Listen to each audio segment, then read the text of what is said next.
днешното видео ще отиваме в изоставена къща. И с нас ще участват Ивчо и Викчо. Аре да започна.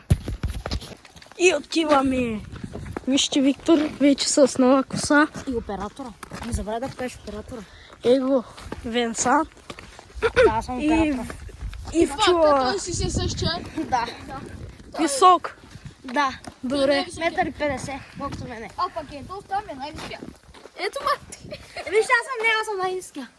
Къде се слагаш, аз съм по-високо. Да. Добре, ай. Аре, приятели, отиваме.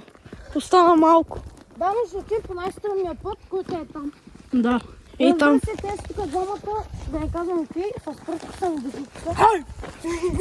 Някакви викинги. Да. Аз първоначално казах, че изоставям, но отиваме в... Изоставяме с облекалня. Да. Не къща. Да. Тоест, това е било стария стадион на нашето село, обаче, че не се използва и отиваме да изследваме изостаналите неща. Там е много за Да. 1 май отиват хората, си пекат кебапчета, кептенца. Не, те отиват в гората, бе. Понякога да ти е в дерето, що не? Да. И тук се прави сбора на селото.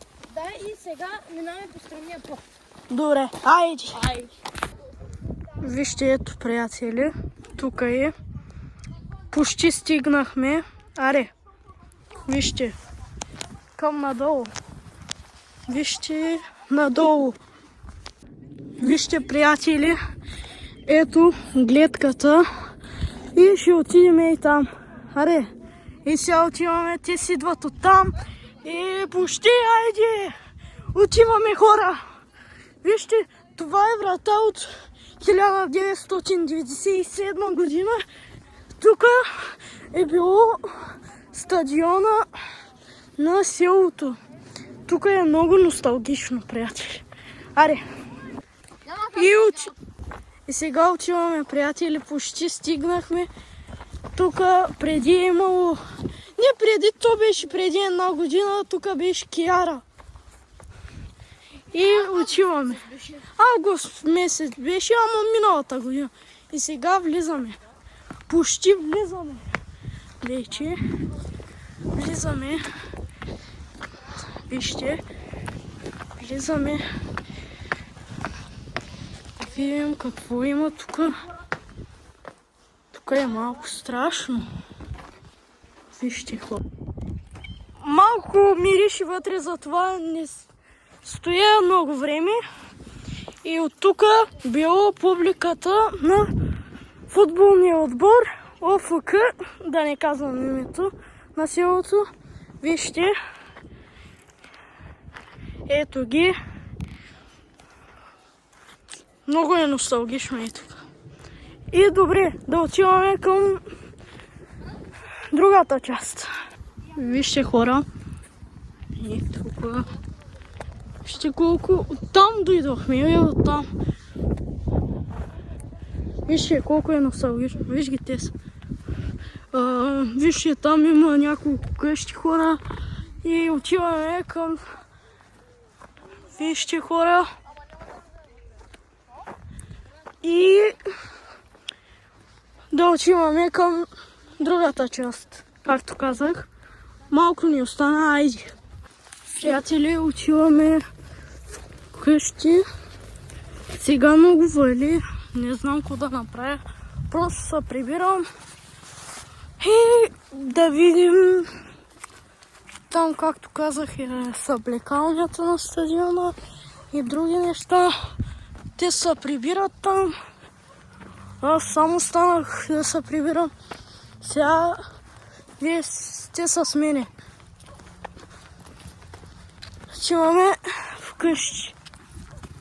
От тук много вали. Аз трябва да бягам хора. Не знам. И това ще е видеото сигурно. Ако не снимам още. И айде. Имаше едно куче, което ме подгони. И там аз избягах. Но не знам. Отивам. Много съм изморен. Сега да видим някой друго куче да не ме ухапи. Просто се изморих много. Имам астма. Това е проблем, че астмата е една болест, която когато, например, много бягаш или вариш, почваш да не можеш да дишаш. Но сега не ми е много.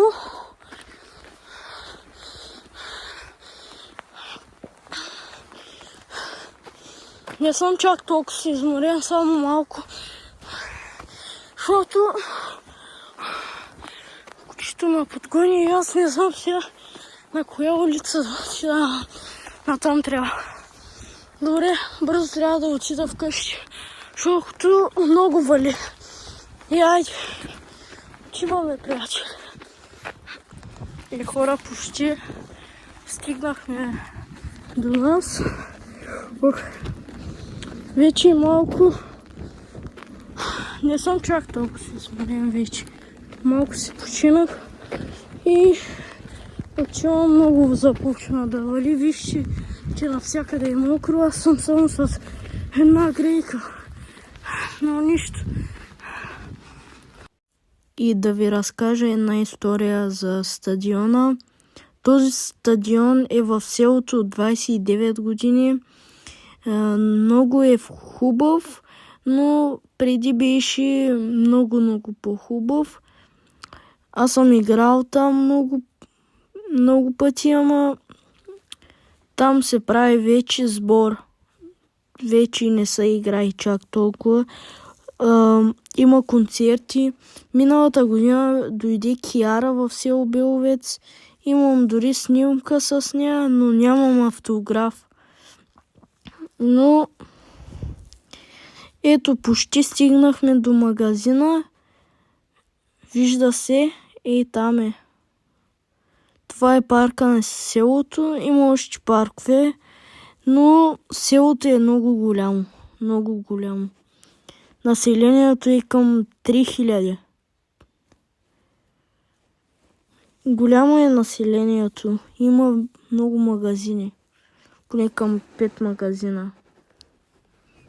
Този магазин ми харесва най-много, който отивам сега.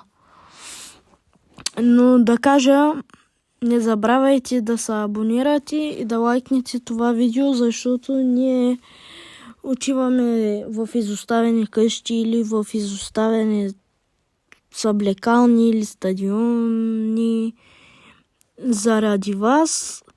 И ние искаме само да се абонирате и да лайкнете това видео. И напишете долу в коментарите къде искате да отидеме в изоставена къща. И това ще бъде видеото. И довиждане!